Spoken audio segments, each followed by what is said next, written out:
चौथे अध्याय का 24वां श्लोक है। 23 श्लोक तक हो गए थे। गत संगस्य मुक्तस्य ज्ञान अवस्थित चेतसा, ये हो गया था। अब 24वां श्लोक है। ब्रह्मणाम ब्रह्म हविर ब्रह्माग्नौ ब्रह्मणा हुतम ब्रह्मे तेन गतव्यम ब्राह्म कर्म समाधिना। कहने का तात्पर्य है कि जो अर्पण शब्द है, हम लोग अर्पण शब्द बोलते हैं यज्ञ करते में, तो अर्पण भी शब्द वो भी यज्ञ है, हवन है। और जो यज्ञ है या जो उसमें अग्नि प्रज्वलित हो रही है वो भी ब्रह्म है। तो यहाँ पर ये दिखाया गया कि सब कुछ ब्रह्म ही है। जो अग्नि प्रज्वलित हो रही है वो भी ब्रह्म है, जो हवी डाली जा रही है यज्ञ कुंड में वो भी ब्रह्म है, और सब कुछ ब्रह्म ही है। स्त्रुवा यानी कि जिसके द्वारा डाला जाता है, होता यानी कि जो उद्गाता है, जो चार लोग ऋत्विज वगैरह बैठते हैं, वो सब भी ब्रह्म स्वरूप हैं। यज्ञ वेदी भी ब्रह्म स्वरूप है, हवन सामग्री भी ब्रह्म स्वरूप है, अग्नि भी ब्रह्म स्वरूप है। तो क्या है यहाँ पे, अग्नि का, अग्नि में ही हम जो हवन कर रहे हैं वो यज्ञ कुंड जो है वो हमारा ब्रह्म स्वरूप ही है। और ब्रह्म में ही हम अग्नि स्वरूप में भी जो आहुति डाल रहे हैं वो भी ब्रह्म है। तो यहाँ पर कहने का तात्पर्य है कि पूरा जगत जो है ब्रह्ममय है, और जो तुम कर्म क्रिया जो भी कर रहे हो वो भी ब्रह्ममय ही है। ब्रह्म से हट करके कोई भी कर्म ऐसा नहीं है कि जिसको हम ये कहें कि ये तुम अलग हटके कर रहे हो। बोध नहीं है, ये बात अलग है। लेकिन तुम्हें यही ज्ञान दिया जा रहा है कि जो भी हम कर्म कर रहे हैं, कर्म योग कैसे बन पाएगा, कर्म योग कैसे होगा। और इस अध्याय का नाम ही क्या है, ज्ञान, ज्ञान कर्म संन्यास। तो यहाँ पर क्या करना है, हमें ज्ञान के द्वारा कर्म करने हैं। ज्ञान युक्त होकर के कर्म करेंगे तो वो कर्मों के फल हमें लिपायमान नहीं होंगे। जब हम सोचेंगे कि ये जो हव्य सामग्री है, जो हवन किया जा रहा है, वो सबके सब ब्रह्म ही है, ईश्वरी है। अग्नि भी ईश्वर देवता है, उनको भी हम देवता मान रहे हैं। जब सब कुछ है तो उन्होंने कहा जो चम्मच स्त्रुवा जिससे डाला जाता है अग्नि में, वो पंचमेवा जड़, पहले भी समझाया था कि ये जड़ जो तत्व है उसमें भी भगवान ही अनुष्युत है। वहां जो कल बात हो रही थी कि पृथ्वी में भी वो स्वयं प्रविष्ट हो गए। जब वो स्वयं ही सब जगह पर हैं तो हर जगह पर वही हमें विद्यमान देखना चाहिए।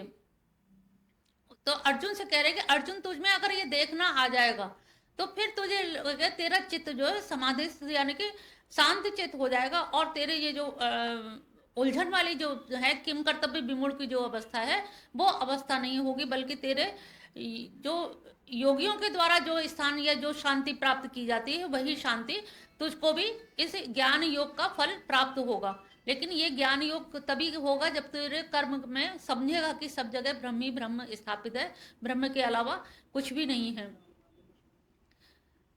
25वां है देव मेवा परे यज्ञम योगिनः पर्युपासते ब्रह्माग्नौ वा परे यज्ञम यज्ञने वो जो है थी। दूसरे योगी जन देवताओं का पूजन रूप यज्ञ का ही भली भांति अनुष्ठान करते हैं, और अन्य परब्रह्म जो है परमात्मा को अग्नि में ही यज्ञ के द्वारा ही आत्म रूप यज्ञ का हवन किया जाता है। कहने का तात्पर्य यही है कि जो भी किया जाता है उसे आत्मरूप हवन ही समझे कि जो हो रहा है वो बाहर कोई क्रिया नहीं हो रही। और जब ये लगेगा कि हम भगवान के निमित्त कर रहे हैं, भगवान के लिए कर्म कर रहे हैं, तो हमारा उनमें कर्मों में संन्यास हो जाएगा। कर्म कर भी रहे हैं, क्योंकि कर्म करे बिना रह नहीं सकते, ना ही कश्चित क्षणमपि जातुम अतिष्ठत। तो अर्जुन हम कर्म करे बिना नहीं रह सकते, ना तुम रह सकते हो। क्षत्रिय हो तो तुम्हें करना तो है ही, लेकिन ये काम करने कैसे हैं, ज्ञान पूर्वक। और जब ज्ञान पूर्वक होगा तो कर्मों का न्यास नहीं है, यहाँ पर कर्म के फल का संन्यास है। जब कर्म के फल से संन्यास हो जाएगा तो तुम्हारे कर्म कैसे होंगे, ज्ञान योग के द्वारा, वो योगियों का कर्म हो जाएगा। 26वें श्लोक में बहुत अच्छे उन्होंने बात की है। श्रोतादीनी इंद्रिया अणपणे संयमग्निषु जुहती, यानी कि श्रोत्र इंद्रिय, श्रोत्र इंद्रिय कौन सी है, श्रवण की, कान, कर्ण शशकुली। कर्ण शशकुली में जो कान में जो शब्द पढ़ते हैं, और उन शब्दों को हम क्या करते हैं, मन, फिर उसे अच्छे और बुरे, पाप और पुण्य, कि अच्छा कहा कि बुरा कहा, हमारी प्रशंसा की कि निंदा की, तो इन्होंने कहा कि भगवान कह रहे हैं कि जो योगी जन हैं वो क्या करते हैं, आत्म संयम के द्वारा श्रोत्रेंद्रिय से जो पहुंचे, इंद्रियों के द्वारा जो 5 रूप रस गंध शब्द स्पर्श है, इनको अंदर जाने से अगर हम रोक दें, काय से रोकेंगे, आत्म संयम से।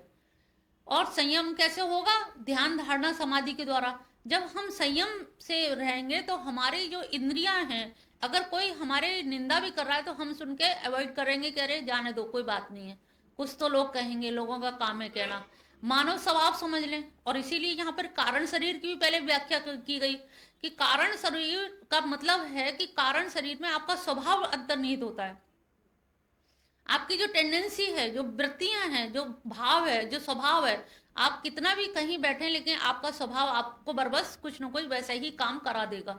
आप अपने स्वभाव के परवश हैं, और परवश ऐसे हैं कि वो स्वभाव आप ही जानते हैं। आप बैठे सत्संग में भी बैठे हो, लेकिन हर एक का स्वभाव अपना अलग अलग है, किसी को कुछ अच्छा लगता है, किसी को कुछ अच्छा लगता है। ये वैचित्रता क्यों है, क्योंकि तीनों गुणों का असाम्य स्थिति है, साम्य अवस्था नहीं है। तीनों गुणों की साम्य अवस्था होगी तो क्या होगा, प्रकृति कहलाएगी, और रजोगुण का उसमें विस्फोट हो जाता है, उद्रेक हो जाता है, इसीलिए जीवों की उत्पत्ति होती है और संसार की जगत की रचना होती है। तो यहाँ हमारी जो ज्ञानेंद्रिय है, वो ज्ञानेंद्रिय ही सारे झगड़ा द्वंद्व कलह जो भी कराती हैं, ज्ञानेंद्रिय से ही होता है। जब हम देखेंगे नहीं, कहते हैं ना अंक देखत मक्खी नहीं निकली जाती, तो अगर हमने देख लिया है लेकिन उससे आत्म संयमी की योगी क्या करता है, देख भी लिया, आंख तो नहीं बंद कर सकते हो हर समय, आंख बंद करके तो नहीं बैठे रहोगे हर समय, ध्यान में भी नहीं बैठ सकते हो। तो उन्होंने कहा कि जैसे योगी लोग हैं वो अपने आत्म संयम के द्वारा, लोग क्या कह रहे हैं, हमारी निंदा कर रहे हैं या स्तुति कर रहे हैं, स्तुति से वो खुश नहीं होते, निंदा से उद्विग्न नहीं होते। जब हमारी इंद्रियां आत्म संयम से युक्त होती हैं तो आत्म संयमी जैसा योगी होता है, वैसे ही अर्जुन तू भी शब्दादि विषयानन्य, वही बात कही गई है कि शब्द आदि जो विषय हैं, इनको सारी इंद्रियां हमारे बहिर्गमन, आंख खोलते हैं तो कहाँ, सीधे सामने देखती हैं। आंखों ने जैसे ही खोलोगे तो सामने, पहले तुम दाएं बाएं नहीं देखोगे, पहले सामने देखोगे, फिर दाएं बाएं, फिर ऊपर।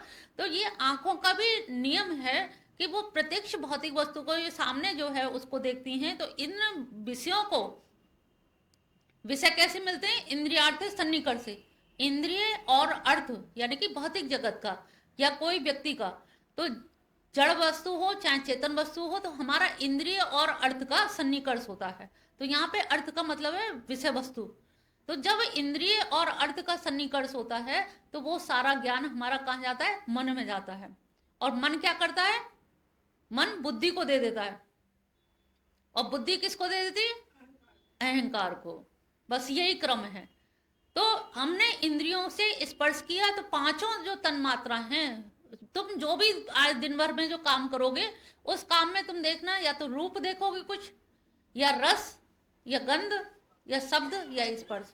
ये 5 ही तत्व हैं। इन पांचों से ही तुम्हारा पूरा व्यवहार जगत चल रहा है। तुम जो भी संसार में व्यवहार कर रहे हो, चल के आए हो, कर रहे हो, तो जितनी भी गतिविधि हैं सबको ये 5 क्षेत्रों में विभाजन कर दीजिए। हमने भोजन खाया, कैसा भोजन किया, अच्छा है कि तिक्त है कि नमक ज़्यादा है, कि वो उसमें हमें उद्विग्नता हो गई, ये नमक कैसे ज़्यादा हो गया, ये कैसे हो गया।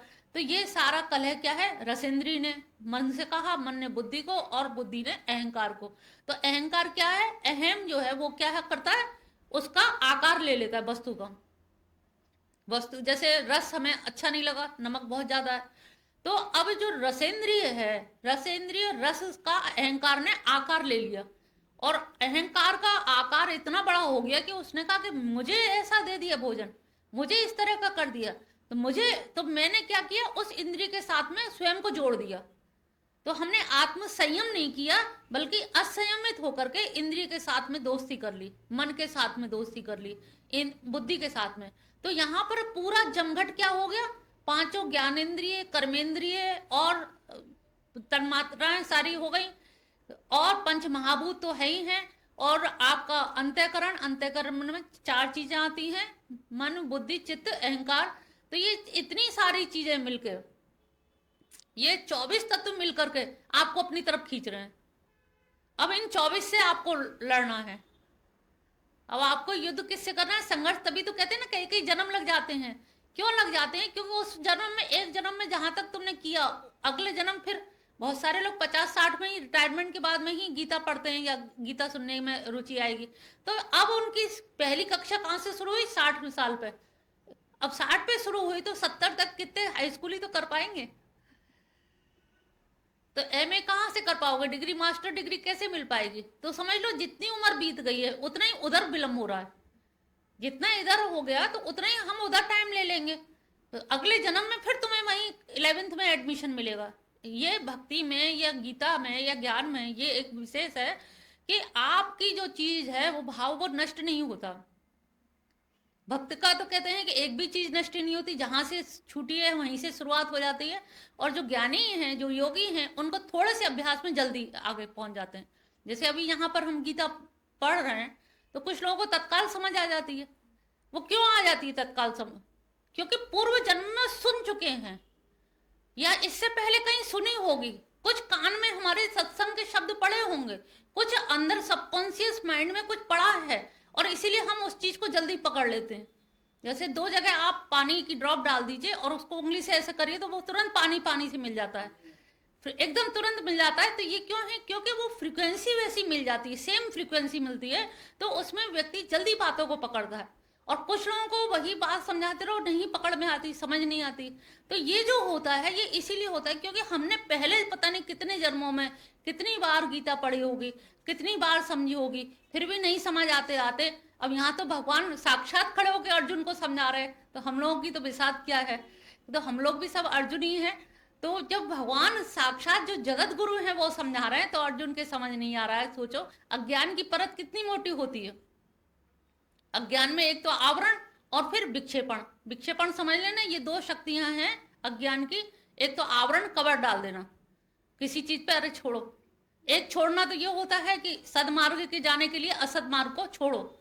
और एक ये है कि हमें अज्ञान जनित होकर के हम उसको कवर हटाना भी नहीं चाहते और जो नहीं है उसको हम समझ लेते हैं ये मेरा है। भगवान कह रहे हैं ममेवांशो, लेकिन हम नहीं कह रहे कि मैं तुम्हारा हूं। भगवान ही तो कह रहे हैं तू मेरा है। लेकिन सवाल ये कि यहां से उत्तर भी तो जाना चाहिए। अगर हम आपसे कहें कि आप हमारे हो लेकिन तुमने नहीं कहा कि हाँ हम तुम्हारे हैं, तो ये एक तरफा प्रेम हुआ ना। खाली हमने कह दिया तो इससे क्या होगा? तुमने नहीं कहा। जब तक 2 तरफा नहीं होगा, दोनों तरफ प्रेम तो गति तो दोनों में ही चलेगी ना। तो एक तरफा वो कहते रहे कि ममेवांशो ममेवांशो, तो हमें सुनाई क्यों नहीं पड़ता है? क्योंकि हमारे दिल में वो आहट, ये वो चीज नहीं हो पा रही कि हमने भी कहा हो। अगर जिस दिन हम कह देंगे, हमारे आत्मा जिस दिन, मन बुद्धि जिस दिन कह देगा, उस दिन वास्तव में भक्ति हो जाएगी।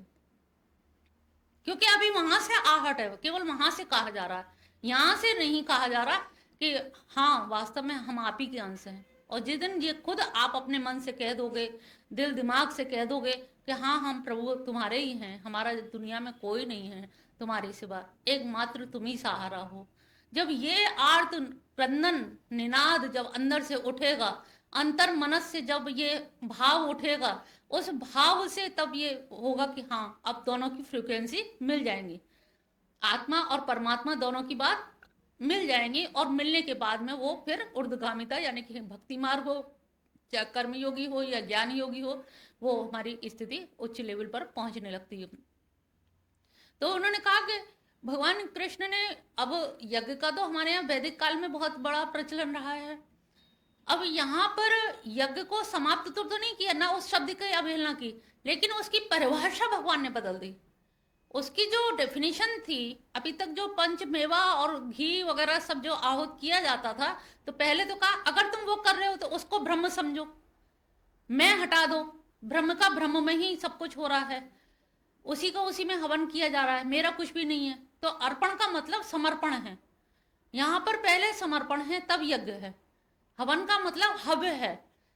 गीता में कहा गया कि हव्य वो वस्तु करनी है, हमें पंचमेवा नहीं करनी है, बल्कि जो हमारी पाश्विक वृत्तियां हैं, स्वान वृत्ति है या हमें गीध वृत्ति है, गिद्ध किसी वो वृत्ति रहती है, तो इस तरह की जो वृत्तियां हैं हमारी, तो उन वृत्तियों को हव्य करना है, वस्तुओं को ना करके वृत्तियों को करना है। और वृत्ति क्या है? ये भाव है कि किसी तरह से लोभ में हम ये कर लें, कुछ उठा लें, कुछ सो जाएं, या कुछ कोई हर तरह की वृत्ति हर एक की होती है।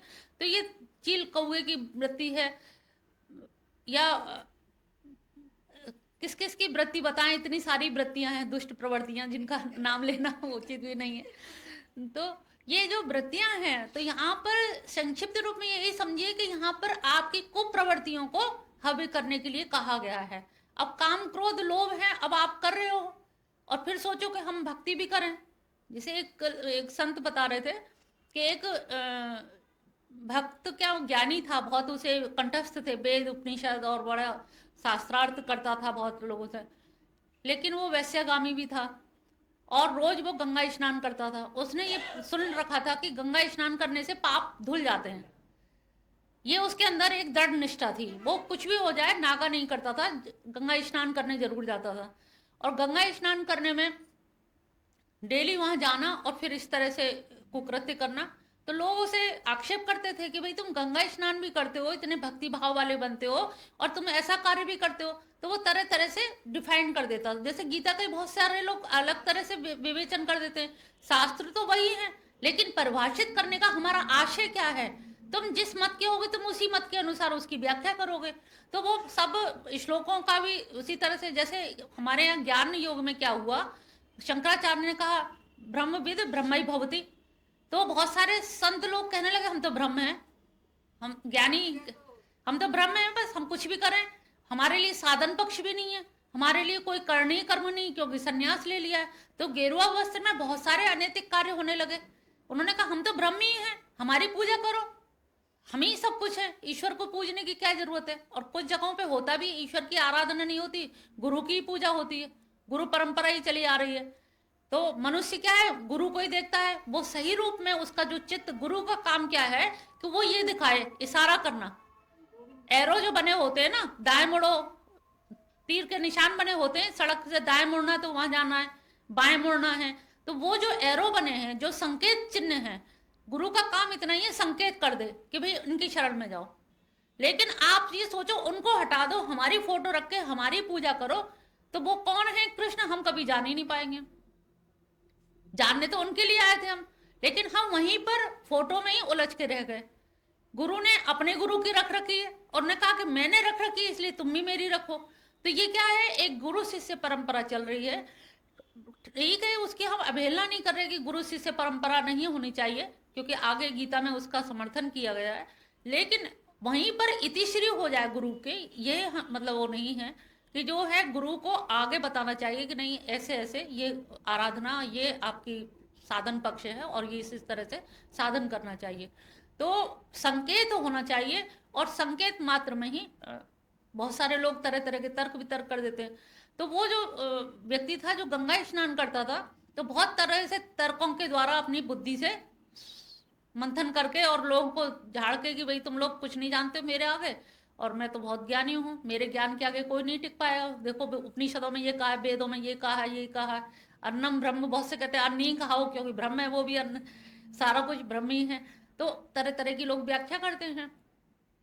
इसी तरह से वो व्याख्या कर करके सबको परास्त कर देता था, लोगों की बोलती बंद हो जाती थी। फिर एक दिन कुछ ऐसे ही हुआ, सबने गंगा मैया से ही प्रार्थना की कि मैया तुम ही पाप हरनी हो, जगत तारनी हो, लेकिन ये तो बड़ा अनर्थ हो रहा है, गलत संदेश जा रहा है जनता में, सब पाप करेंगे और तुम्हारे वहां धोके चले आएंगे। तो गंगा माँ ने एक लड़की का वो वेश धारण किया और तट पे जहाँ वो स्नान करने जाते थे वहीं पे बैठ गए। अब उसको ये लगा कि ये लड़की है, छोटी सी कन्या है, ये हटे तो मैं स्नान करूं वस्त्र उतार के। अब वो हटी नहीं, वो क्या करे, एक कपड़ा था सफेद चुन्नी, और उसको वो गीला कर लिया, गीला करके फिर बालू में रख लिया, लपेट लिया, फिर उसे धोया, फिर गीला करा। ऐसे 5-6 बार वो करती रही। बहुत देर हो गई उसे खड़े खड़े उस आदमी को इंतजार करते करते, तो बहुत देर हो गई तो नहीं मान रही। तो उन्होंने कहा बड़ी अजीब लड़की है, बार बार ये गंदा करती है और फिर धोने लगती है। तो उन्होंने कहा कि पागल है क्या तू, ये क्यों तो गंदा करती है और क्यों धोती है। कहले यही तो मैं कहना चाह रही हूँ तो क्यों मतलब धोने आता है, और या तो तू यहाँ मत आ या पाप मत कर, दोनों में से एक काम करना। तू पाप भी करता है भरपूर और फिर यहाँ भी आता है धोने, यही तो मूर्खता तू कर रहा है, मैं क्या कर रहा हूँ। मैं तो तुझे बता रही हूँ, तूने तो इतनी बड़ी मूर्खता किया, अभी तक तूने पाप ही पाप कमाए हैं, तेरा किया हुआ इससे क्या है, गलत मैसेज। आपके किसी कृत्य से भगवान ने पहले भी कहा कि मैं क्यों काम करता हूँ, मेरे लिए कुछ भी कार्य करना ही नहीं है, लेकिन फिर भी मैं करता हूँ क्योंकि लोग मेरा अनुकरण करेंगे। कहते ना महाजना ये गता सा पंथा, महाजन ऐसे पंथ का निर्णय करते हैं जिससे हमारे पीछे जो लोग आ रहे हैं वो भी उस मार्ग पे चल सके। ये ना कहे अरे वो तो इतने पैसे वाले हैं, वो इतने पढ़े लिखे हैं, वो तो ऐसा करते हैं तो हम क्यों ना करें। तो लोग तर्क देते हैं बड़े बड़े लोगों का, लेकिन बहुत सारी चीजों को नहीं देख पाते। तो भगवान कृष्ण ने कहा कि यहाँ पर मैंने कर्म करने योग्य कुछ भी मेरे लिए करनी ही नहीं है, लेकिन फिर भी कर रहा हूँ।